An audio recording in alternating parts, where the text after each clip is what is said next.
Do you ever move your mouth to tell the truth? That's crazy. Can you tell me what kind of relationship you're getting closure from? A best friendship.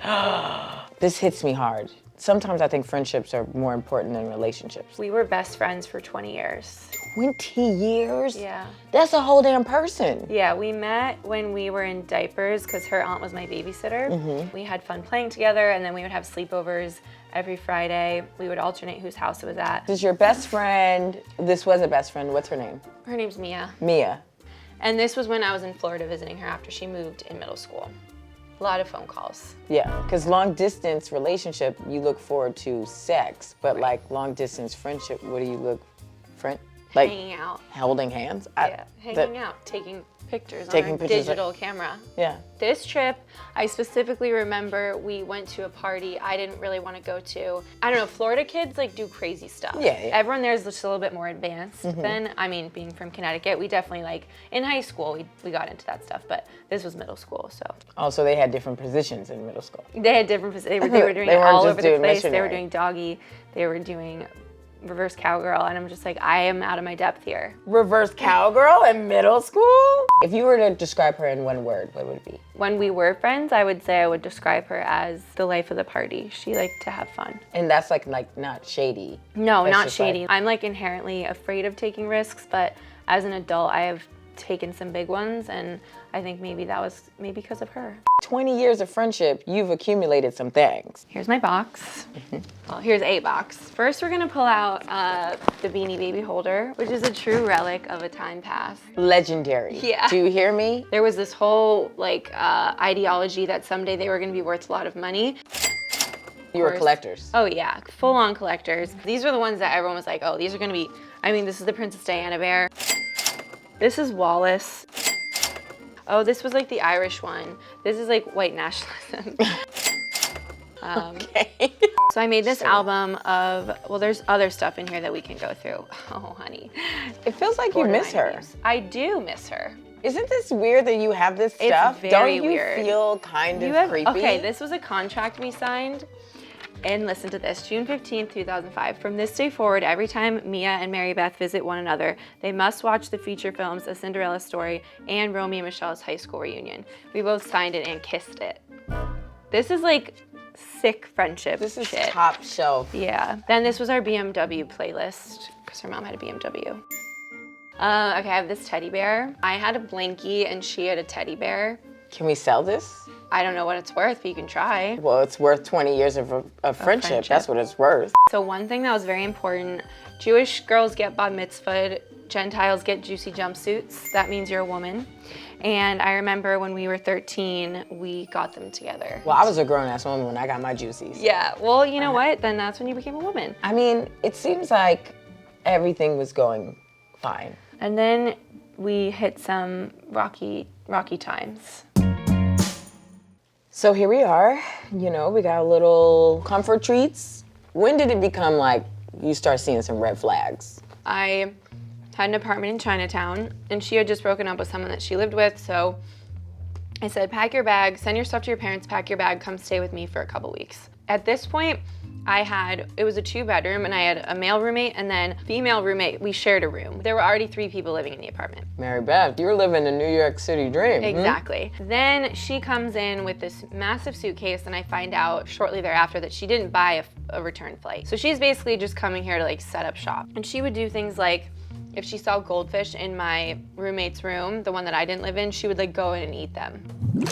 One night, I wasn't even there. She brought 2 guys back to the apartment to hang out, listen to music. So now it's 23 people in the room. Exactly. So the apartment's a mess all the time, right? And Well, clearly. Clearly. You have a There's whole too many football team in there. Yeah. Then I find out that she got a job, Oh, look at her. Yeah. She's motivated. but then I find out that she actually didn't have a job. Wait, hold on. How did you find out that she was not working? She finally came clean to me at some point. So was she leaving the She would apartment? leave, yeah, for shifts. One night we went out with a bunch of people. There was, we'll say drugs. We'll just say drugs. The bag was taken. She did all of it. And the other people we were Been with there, done were that. like, I what mean, it the hell? happens. It happens, It's a right? Friday night. You expect me to just, it's a buffet. She would come home every day from work with shopping bags and new tattoos. So she had a problem. And then I discovered that she had blocked me on Instagram while she was living with me. And then it became a situation where I felt like I was her mother, because I'm literally like, you're under my roof blocking me on Instagram. Mia, why are you lying to me? Mom. And I'm like, I don't want to be your mom. You're Right. my friend. I don't want to be your mom. And she would just say, well, I have an addictive personality. That's why I'm doing all this stuff. I don't think addictive personalities are real. I think it's just an excuse for people to do bad stuff. Wow, that's rude and triggering because I have an addictive personality. Okay, but how come no one's ever addicted to charity work? Or like cleaning the apartment? Or paying your bills? So this is building. Eventually I had to have like a real sit down with her and say, this isn't working out. You know, you don't pay rent here, you don't live here. I need you to go get the help that you need. So I bought her a bus ticket to Philly so she could go be with her parents, and eventually realized that she had taken several clothing items. What? She took a Misfits tank top that is like old. It was my brother's. Like he wore it under his like hockey equipment, which doesn't sound like a cool tank top, but No, it's vintage. it was old and cool and I liked it. And then there was a sweater that someone had given me, but eventually I ran out of excuses. I was just like, I can't justify this anymore. And if you're willing to hurt me so badly, then that's it.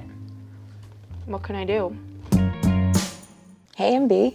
Hi. I missed you. I miss you too. What do you want to ask me? How's your family?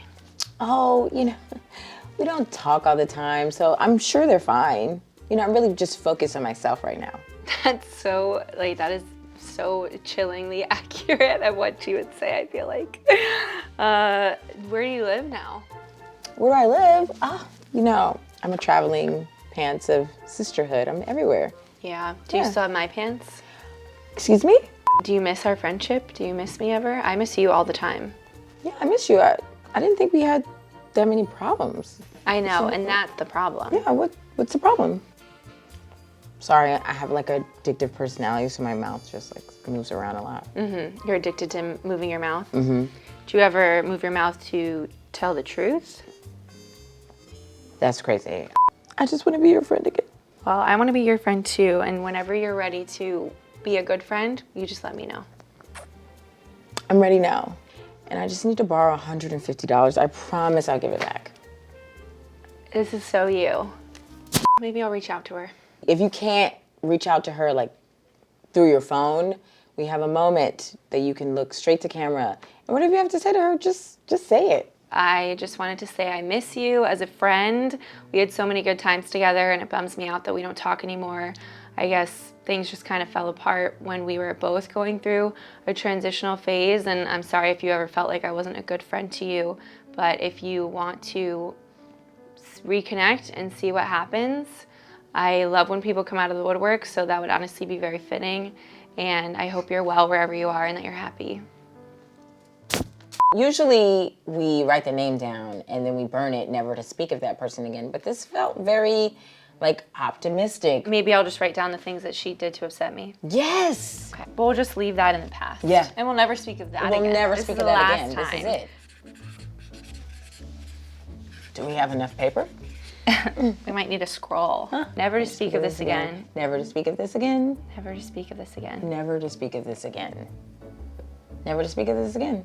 I think I'm gonna make a playlist out of the BMW mix, and if anyone wants to follow that on Spotify. This is a time capsule right here. There are 18 tracks on here. Oh, we definitely need this playlist. We need this. Yeah. All right, I'm gonna make it, send her a link, say, I'm ready to be friends again. Can I borrow $150? Yes. I really need it.